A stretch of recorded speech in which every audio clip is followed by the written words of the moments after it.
Hey everybody, so to start off this look today, I'm just going to be going in and putting my brows down with some soap. I kind of just figured I'd do this instead of using glue or something to try and get the brows as flat as possible.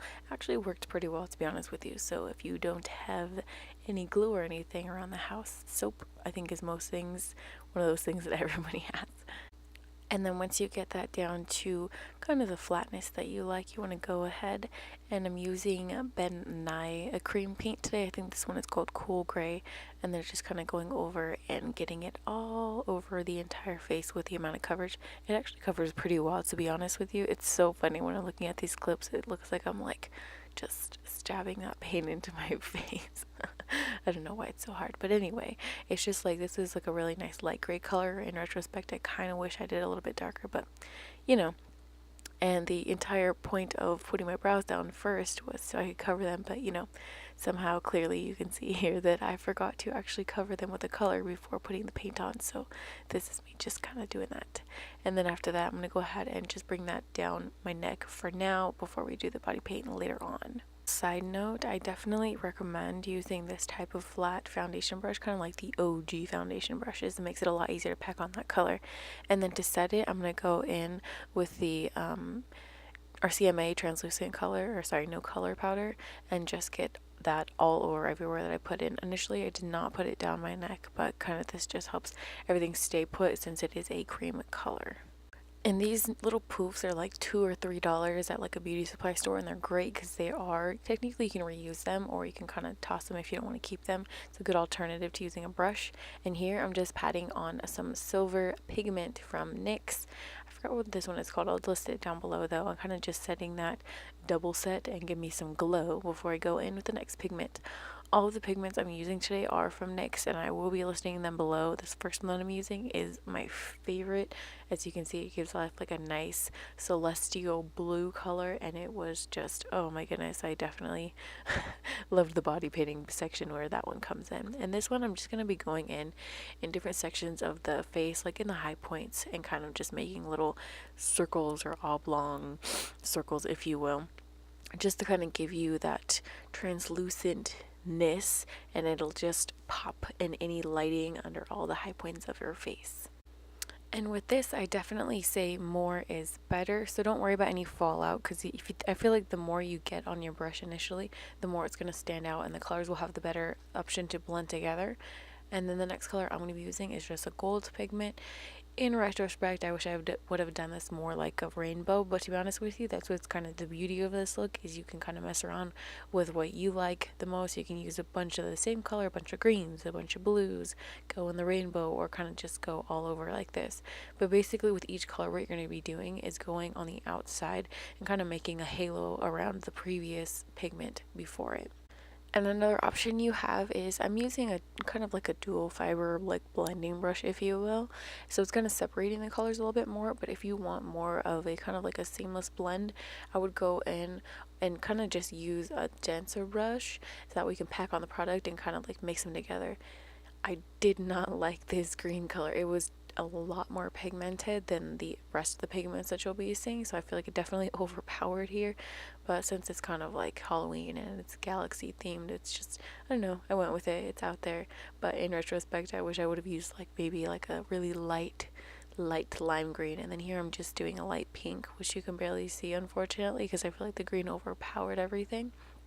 And then going in for the eyes, I'm just using the Lorac Pro 2 palette, and then going in, I mixed initially the gray and the black, but the black in that pigment, in my opinion, is a really dark gray, so I ended up kind of just going back at the end and darkening it up just with the black. And with this, basically went in kind of like what you do with the cut crease, but took it all the way back to my temples and did the exact same thing on the bottom.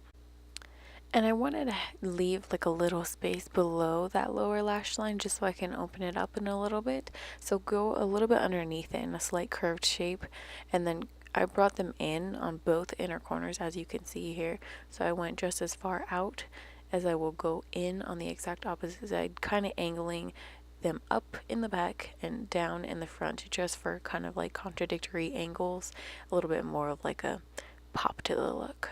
And then for brows, I initially wasn't going to do brows, but I kind of just felt like with the way my brows, you can still kind of see them, I felt like I wanted to cover a little bit, and so I kind of just made like a nice angular brow all the way back to the temple as well. I did use powder for this. Like I said, in retrospect, I kind of wish I had done like a cream black, because I had one right there, but I just figured I'd try this. And then with the white, I'm just using it's a ColourPop gel eye cream or eyeliner, and then I went ahead and filled in all the negative space between the two black lines that I initially created around the eyes. And make sure you go ahead and do the waterline as well.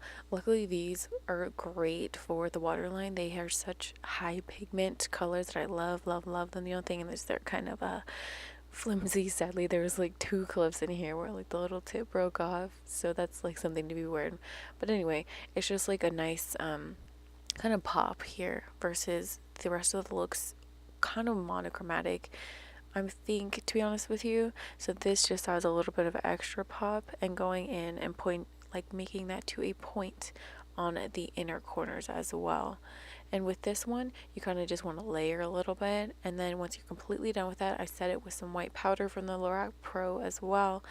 And then we go in with the lips, and this one I did use a black cream from Benai as well. A little like kind of pointy brush, which would be my demise in a bit, because it just would not give me a straight line. But I went ahead and basically just filled that in as you would with any other lipstick.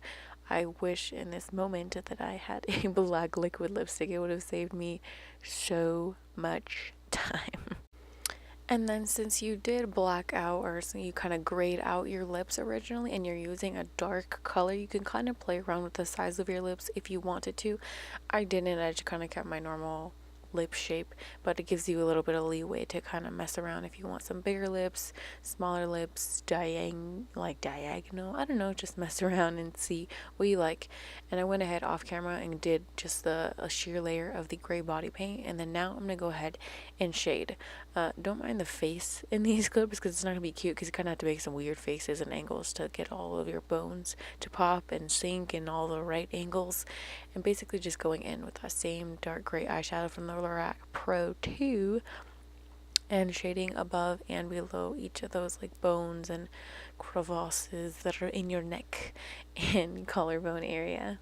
This lid would actually look super cool with a bunch of fun colors. If you wanted to do kind of like a carnival neon themed, it would be awesome. So you can kind of just mess around and do different colors down here in the collarbones and make those like pop with some really pretty like blues and purples and pinks. And then here I basically just went in with that silver pigment that I set my face with originally and kind of just popped that in between the 2 shaded dark gray areas on all like the high points, just to give it some extra oomph, in the shoulder blades as well, give those as much of a pop as well. And then I went in with that iridescent blue pigment that was the first one I used originally on the high points of my face. Oh, it was so pretty. I love that.